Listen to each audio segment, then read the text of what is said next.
I have a very special guest today, the Attorney General of the great state of New Jersey, Matthew Platkin, who's going to with us a new lawsuit that a 21 Attorney General coalition has filed against the Trump administration over restrictions over of $1 billion in crime victims funding that would benefit crime victims, but for these restrictions imposed by the Trump administration to strong arm states to complying with Trump's immigration agenda. So thank you, Attorney General, for joining.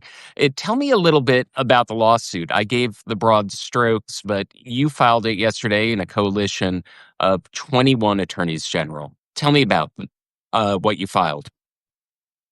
Well, yeah. Well, thanks for having me, Adam. And you did a great job summarizing it. Essentially, in this country, for going back to when Ronald Reagan was president, for over 40 years, we have funded something called the Victims of Crime Act funding, VOCA funding, which supports victims of horrific crimes, people who are victims of gun violence and their families, sexual violence, sexual assault, domestic violence, children who have been sexually abused, a whole range of really vulnerable folks.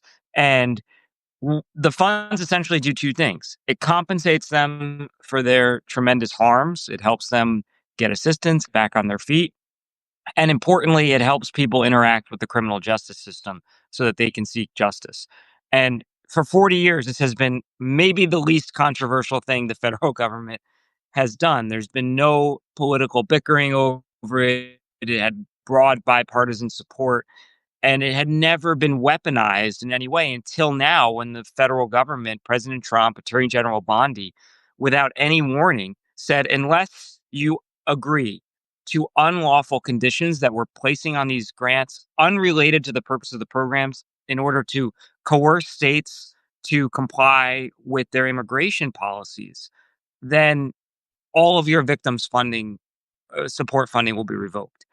And so it's one of the most heinous things I've really seen, frankly, in my career, but certainly in this administration, to threaten victims of these horrific crimes and use them as political pawns in order to score a political win or to achieve a policy goal that they just simply can't get done through legal matters, whether it be through the courts because they keep losing, or through Congress where they haven't been able to pass the laws that they want. And so they're instead trying to use vulnerable people to settle this score. And the most vulnerable people, crime victims, I want to read the introduction to your complaint. The first paragraph, it just sets it out so poignantly. I want folks who are watching this to really understand. It says, more than 40 years ago, Congress enacted the Victims of Crime Act to address the criminal justice system's neglect of crime victims, which had become, in the words of a presidential task force, a national disgrace. That's the first line, how it lays it out there, that the funding streams total more than $1 billion this year alone. And they have aided people. So some of the programs outlined here, critical resources to victims and survivors of crimes as they sought to recover and restore normalcy, victim and witness advocacy services, emergency shelter, sexual assault forensic exams, medical, funeral, and burial expenses, compensation for lost wages, and much more. That's what's on the chopping block here. So as we return to this, I noticed that the lawsuit in New Jersey in particular, New Jersey was recipient of nearly $10 million in the grants in the fiscal year 2024. What does this mean for the people of New Jersey if Trump's gambit here succeeds and these restrictions cut off those funds? Yeah, so these funds are formula funds, meaning that they flow to states largely based on a statutory formula. And so New Jersey's funds, like every state, fluctuates year to year, but they've generally been in the tens of millions of dollars a year, which is a significant amount of funding for these types of programs. So what it would mean when we lay this out in our complaint is a couple of things. One, it means victims of crime will receive less compensation. So think about a woman who's being domestically abused in her home and she needs housing relocation services, meaning we need to help her get a safe place to live for her and her children. Gone, funding gone. If you're, as you noted, sexual assault survivor and you want to seek justice on your behalf. You want to hold your perpetrator accountable. Well, the services that we provide are in no small part funded through VOCA funds. If you're a parent of a child who has been, and this is, I say this as a parent, and I can't even fathom this, sexually abused, and you want to get that child services, those child advocacy centers, which we have throughout our state, funded through VOCA funds. That's why I said these are the least controversial things I think the government supports. No one in their right mind would object to this. And yet, which is why no one for 4 decades since that famous liberal Ronald Reagan put this program into place has questioned its legitimacy or tried to use it to achieve any other unrelated policy goal in a city that is constantly using programs in ways that, to leverage for their political ends. No one touched this because it was so sacred. And yet here we have President Trump, Attorney General Bondi, just without any warning saying, hey, either you accept this unlawful condition that we're putting on your funds or your survivors of crime, your victims of crime are out of luck. Mm. And would some of the conditions that they've put on this funding force some states to violate the laws of their respective states in order to comply with immigration policies that the people of those states voted against? Yes, you have states in our coalition who have state statutes. In New Jersey, we have an immigrant trust directive. And we put these policies into place, by the way, because they're good for public safety. In New Jersey, we have one of the lowest crime rates in the country. In fact, I laugh. I think Mississippi sending National Guard to DC. Well, you're 6 times more likely to be shot and killed in Mississippi than you are in New Jersey. So I'm not sure I want to take Mississippi's advice about how to keep people safe in Washington D.C.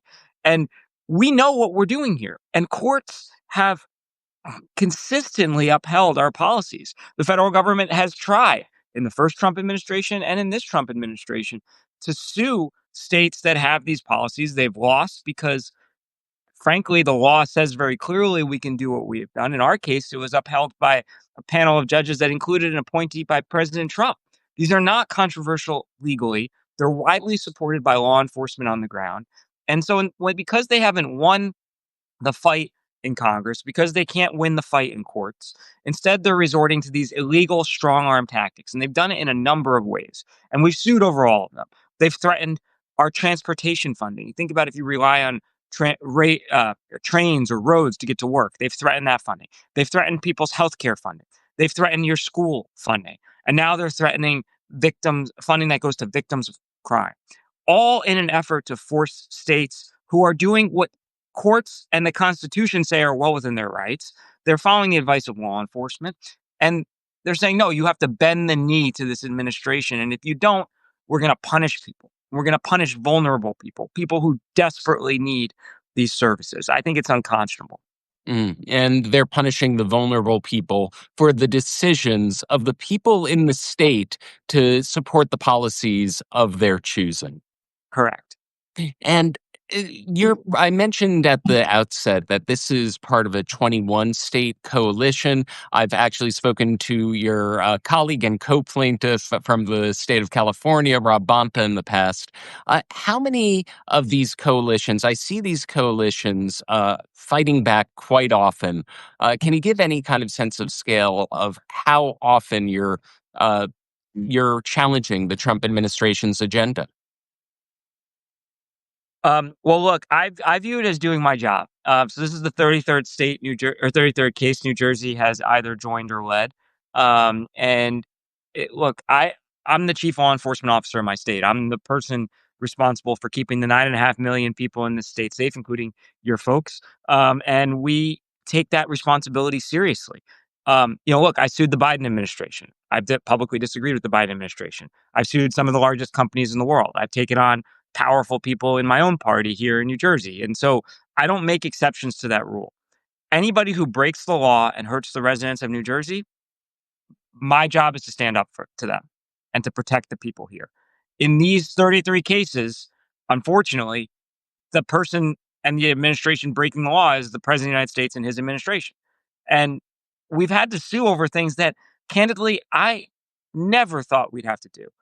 Take the suit that we filed because the federal government was trying to distribute 12,000 machine guns that the federal government itself seized off our streets, for the first time ever playing the role of arms dealer throughout this country, including in states like New Jersey, where machine guns, which are illegal under federal law and illegal under state law, they were trying to send them back to our communities with no notice. Well, guess what? We sued and they gave up that plan. And here we are suing over whether or not sexual assault survivors and domestic violence victims and gun violence victims can get the services they are lawfully entitled to that Congress put in the law 40 years ago and has consistently reauthorized and appropriated funds for ever since. It is disgraceful to see a federal government act in this way. And so I'm not editorializing here. I'm not saying picking and choosing. I am saying very clearly, when the federal government breaks the law and hurts the residents of New Jersey, my job is to stand up to them. And I'm proud of the fact that we've had these broad coalitions. Yes, we have 21 plaintiffs on this case. I wish it were 50. Some of these cases, it shocks me that we haven't seen bipartisan engagement. It is unfortunately only Democratic states. Think about the NIH lawsuit we had to file because they were crippling our institutions of higher education. Raise your hand if you think people went to the polls because they don't like administrative fees on NIH grants. No one knows what the hell this is. And yet here they are, all at a political vendetta, punishing what in most states is the largest employer in that state. Even Senator Katie Britt came out and opposed that. So, there's been this tremendous attack on states in ways that hurt them. And unfortunately, you've had about half the states being willing to stand up, and half the states have just been saying, nope, I know it's unlawful. And I've had some of these private conversations. I know it hurts our state, but look, there's nothing I can do about it. I can't stand up to President Trump. I'm sorry. That's not doing your job. I feel like I'm doing my job, standing up for the people. And I wouldn't sleep well at night if I said, well, I can't sue a president of my own party just because he's in my party, even though he's hurting my residents and breaking law. You anticipated my next question. When I spoke to AG Bonta, he had mentioned that there hasn't been a single Republican willing to join this coalition, even on things like birthright citizenship. There might be someone in a Republican-led state, a red state. There are people who care about birthright citizenship, but there's been no one willing to challenge it, to articulate the concept that you just did of putting aside partisan politics and taking on illegal action. Do you anticipate that there's any issue that might broaden the coalition to have a Republican AG say, no, enough is enough, we're taking on this illegal action? I hope so. Hope springs eternal, I guess, but it's been disappointing. And these are people I work with. I'm leading some of the suits against social media companies that have hurt our kids. We have 50 states on those. But when it comes to holding an administration accountable that's routinely violating the law at historic rates, there hasn't been any appetite. And I think we're in a really critical moment in our nation's history. I think we're in the middle of a pretty big test of our democratic system. And I think history is going to look back at those who stayed true to the values that this country stands for and those who didn't. And that'll be up to each person in a position of authority to make those decisions. I know where I stand. I know where the 23 or so folks in our coalition have stood. I know that we fought for our residents. I know that we've fought for the rule of law, which is in many cases an abstract concept. But if you're that sexual assault survivor, or that gun violence victim, uh, this is not an abstract concept to you.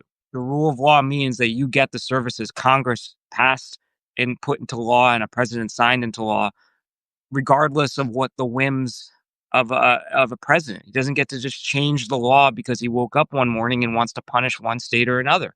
That is not the way our constitutional system works. And so to see only half the states be willing to say that is in fact a core principle of this nation, something you learn on your first day in law school, uh, you know, it's disappointing. But I know we're going to keep fighting in New Jersey. I know that our coalition is going to keep fighting. And yeah, I guess hope springs eternal. Mm. Noticed something that one of the astute commentators had pointed out, right now, Trump has spoken a lot about mail-in voting. As we head toward election will your office be on guard against attacks on electoral politics and attacks from the administration on election systems? Yeah, we already have sued over his unlawful attempt to coerce states to change their election systems based on what he's decided is, I guess, helpful to him or his political agenda. I find it hilarious because, in 2020, President Trump was quite vocal about mail-in voting fraud. We take voting fraud really seriously. I prosecuted voting fraud. It is exceedingly rare. And mail in voting is a safe and reliable way to vote. We've had it in New Jersey for many years. We've expanded it. It has been accessible in states across the country. And I think it's interesting because the Republican Party went to great lengths to sort of try to say, no, no, no, don't, you shouldn't distrust mail in voting. And now President Trump meets with Vladimir Putin, walks out of that meeting, and suddenly voter fraud is his top issue again. We're in an election cycle here in New Jersey. Obviously, we take the integrity of our election systems extremely seriously.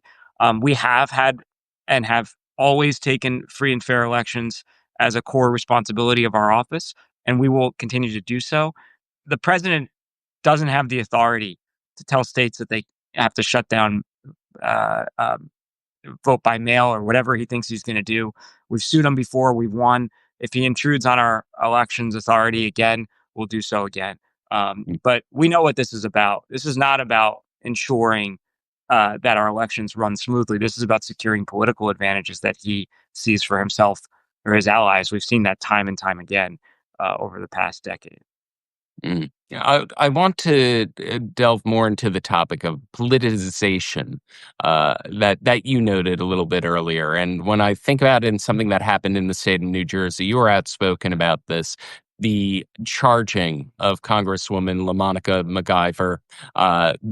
This happened right when the arrest of uh, Newark Mayor Ross Baraka, with the visit where political elected officials were visiting a private immigration prison as part of their oversight duties of their office. And very recently, in Congresswoman MacGyver's case, she filed a selective prosecution motion noting that Trump pardoned hundreds of violent January 6th rioters, and comparing that to the kind of melee that happened when uh, federal law enforcement was trying to arrest the mayor of Newark.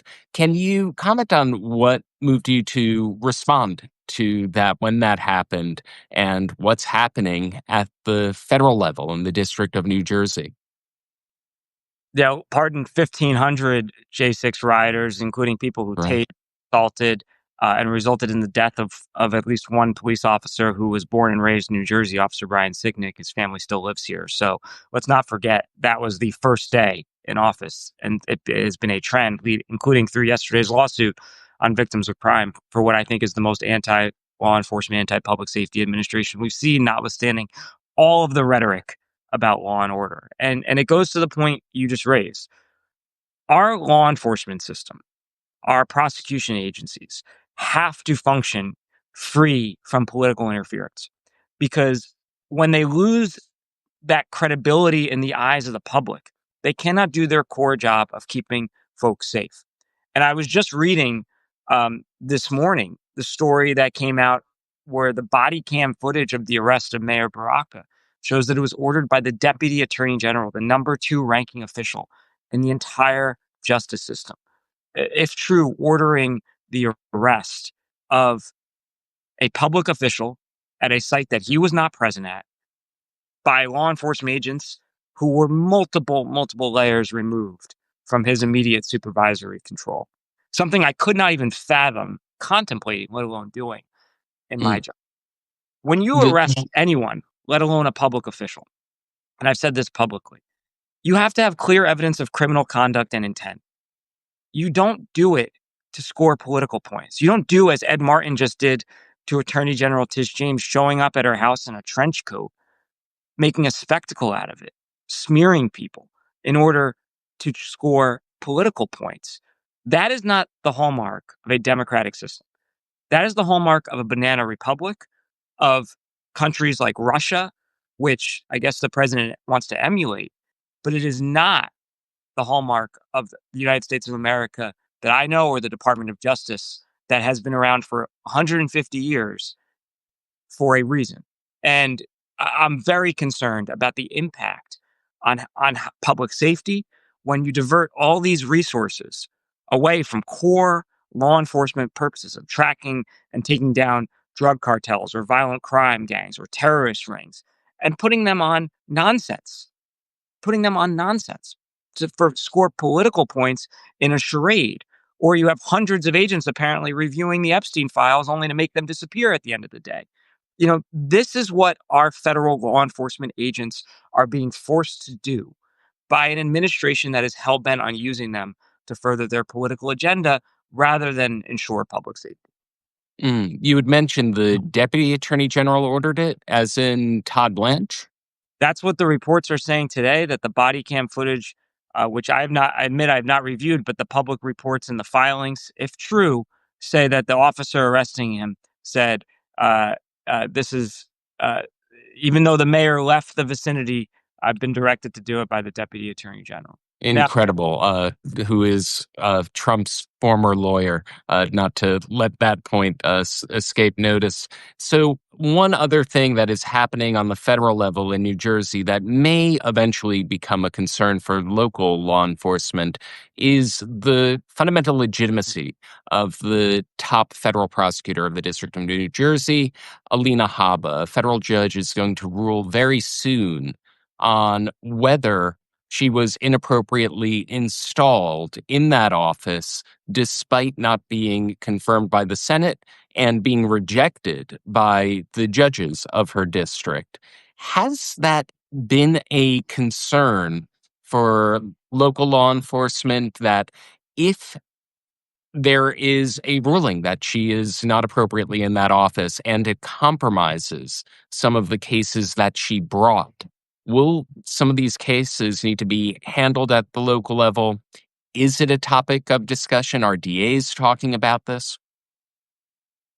instability in our top federal uh, law enforcement office in the state is always a challenge. Look, I'll leave it to the federal courts to decide those legal issues. But here's what I know. New Jersey, in particular, we have one attorney general. I am the chief law enforcement officer, and we have one U.S. attorney. For decades, we have worked extremely closely across administrations. I've worked with U.S. attorneys appointed by President Trump. I've worked with U.S. attorneys appointed by Democratic presidents. Our offices and law enforcement throughout the state really does speak with one voice, which is why in my tenure, we've been able to drive gun violence to the lowest level we've ever experienced. We never had, before I took office, below 1,000 shootings in the state. Last year, we were below 800 for the first time ever. And that is a testament to the great work being done by law enforcement and the coordination that we have. And since 9/11, and look, we live in the shadow of 9/11. We lost 750 New Jerseyans that day. So we know the impact. We have had tight communication because we do not want to have gaps in intelligence. We want to make sure we're sharing information and protecting our residents. I will tell you, there have been real breakdowns in communication because of the politicization of that office. They've seen a lot of talent leave that office. Law enforcement has been diverted away from core responsibilities to conduct immigration enforcement, civil immigration enforcement. That has no impact on public safety, but furthers the president's message and his political agenda. So when you put people who openly, whether it's our U.S. attorney here or Ed Martin or whoever else, that openly want to use these positions to serve political goals, what happens is law enforcement objectives go by the wayside. And ultimately, we're all less safe as a result. So I'm very concerned about what's happening here. I'm very concerned about the politicization of the Department of Justice. It's not the law enforcement operation and apparatus that I've grown to know. And I think the public is going to be poorly served as a result. And to put a fine point on what you were saying, one thing about the hyper politicization of federal law enforcement is that it leads to this breakdown between communication on the federal and local levels on a mass scale. Is that correct? Absolutely, and I can give you a very specific example because I think it hits it home. We had a case, this is an awful case. Woman, someone who would be served by the VOCA grants, by the way, domestic violence victim, stabbed in the neck. Well, she didn't have immigration status. And normally, when you're a victim of a crime like that, and I say normally, this has been true for decades across administrations, you could apply for a visa. And while that application is pending, because we want to achieve justice on your behalf, they'll defer any immigration proceedings. Well, this administration detained her prior to trial of the person who committed the violent act. And because we don't communicate the way we normally do, those communication channels weren't open. So we couldn't say, hey, wait a second, you're going to let an attempted murderer walk because you've detained the victim of a violent crime, the victim. Mm. It took a press inquiry to ICE before this could get resolved. That's not the way law enforcement is supposed to function. We're supposed to have open communication. Victims are supposed to be treated with respect and dignity, and we're supposed to seek justice on their behalf, period. Here we have this administration arresting the victims and, on the other hand, cutting off their services because they want to score political points. And I'm having to fight on both ends of that equation. That is not and something an attorney general of the state of New Jersey or any state, frankly, has ever had to deal with. That's horrible. That particular case, when was that? It was this spring. It was in the last couple months. Oh. And there seems to be a common theme, and that goes to where we started off our conversation talking about this new lawsuit, is that various different ways of strong arming local officials to carry out a mass deportation immigration agenda. We talked about the more than 30 lawsuits. How many of them have followed that path where the Trump administration is using this immigration agenda to strong arm local law enforcement to do these things? A decent number. It's been a mix, but and like I mentioned before, they've attempted to put conditions on transportation funding, billions of dollars of transportation funding every year to fund our roads, bridges, rails, airports, uh, turning them into an immigration enforcement program, which they're not. Healthcare, education, now victims services. Congress has the ability to appropriate funds. The president does not get to take those funds that have been appropriated by Congress, signed into law by a president, and then decide overnight, actually, I want to change the purpose of this program. That's sort of the core theory behind a lot of these suits. And he's doing it because, again, he's not winning in the courts. He has not gotten his immigration agenda through Congress in the way that he would like. States are lawfully exercising their 10th Amendment rights to pursue public safety strategies that work for their states. I've had police chiefs who have told me at the start of this administration, they couldn't get any witnesses or any victims to come forward and report crimes because they thought they'd be deported if they did so. How does that serve public safety? If you're if you're an American citizen, but your aunt's undocumented and she lives with you and you are the victim of a crime, we don't want you to call 911. Isn't that what we want? And yet here they are telling law enforcement no. And so instead they've resulted to, as he's done time and time again through various means, tried to force states to bend the knee and bow to pressure instead of winning the argument on the merits or through legal processes, because they can't win the argument on the merits or through legal processes based on all the evidence I've seen. Mm. Thank you so much, Attorney General, for breaking it all down.